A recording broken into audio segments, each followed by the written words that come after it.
Assalamu alaikum, how are you all? I hope all of you are fine. Welcome to our channel Generic World.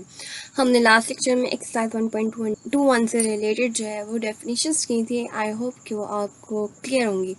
आज के lecture में हम exercise 1.21 को complete करेंगे. ठीक है, आपके पास है question number 1. Find a profit on ₹40,000 eight the rate of 3% per year for 4 year. अब हमने वो फॉर्मूला अपने माइंड में रखना है जो कि हमने लास्ट लेक्चर में किया था. क्या किया था कि I equal to P R T, where I equal होता है आपके मार्कअप एंड प्रॉफिट के, और पी आपका प्रिंसिपल पॉइंट होता है, 3 आपका रेट होता है, मतलब परसेंटेज जो है वो रेट होती है, और उसके बाद टी जो है वो आपका ईयर होता है.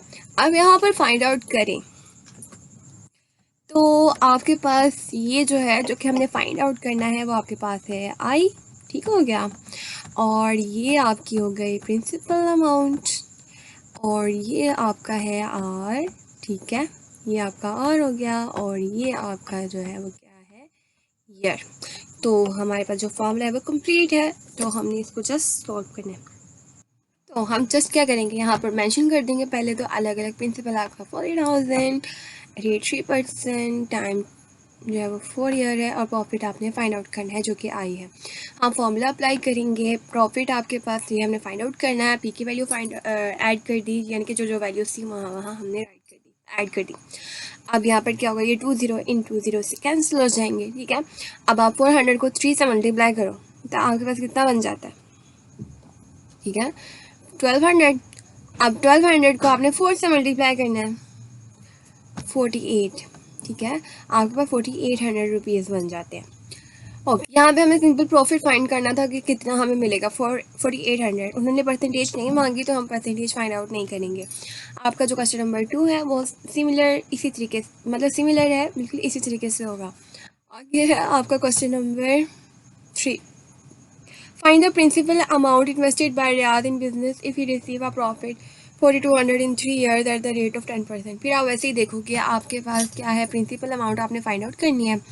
आपके पास जो है वो रेट 10% है, टाइम 3 ईयर्स है, एंड प्रॉफिट 4200 है. तो आप सिंपल फॉर्मूला लगाओगे. फॉर्मूला लिखने के बाद आप उसमें वैल्यूज़ पुट कर दोगे.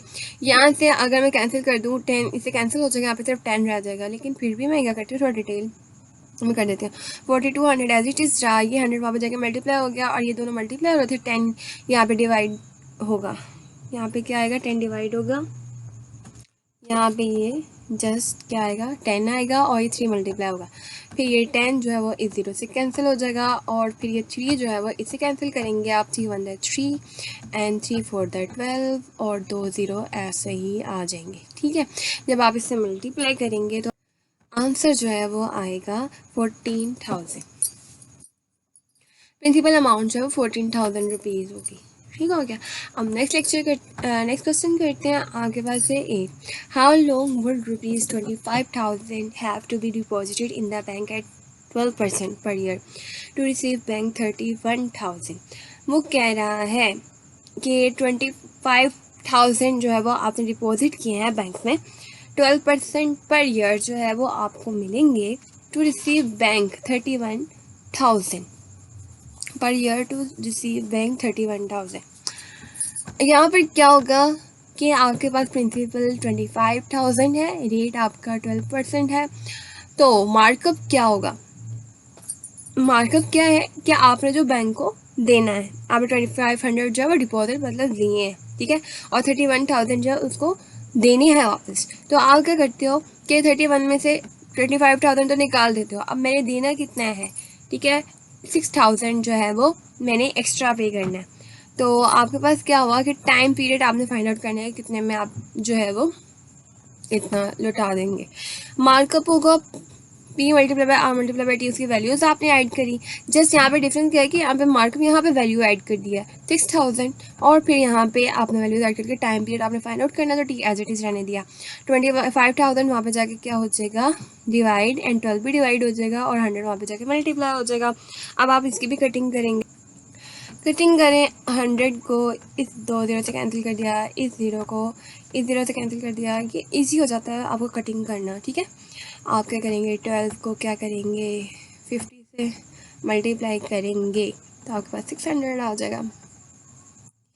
अब आप क्या करोगे, 25 को 2 से मल्टीप्लाई करोगे तो आपके पास 2 आंसर आ जाएगा। तो आपने यहाँ पर क्या देखा है कि आपके पास ईयर्स जो है वो 2 लिखेंगे, जिसमें आप ये चीज़ें जो है वो मतलब बैंक को दे सकते हैं। नाउ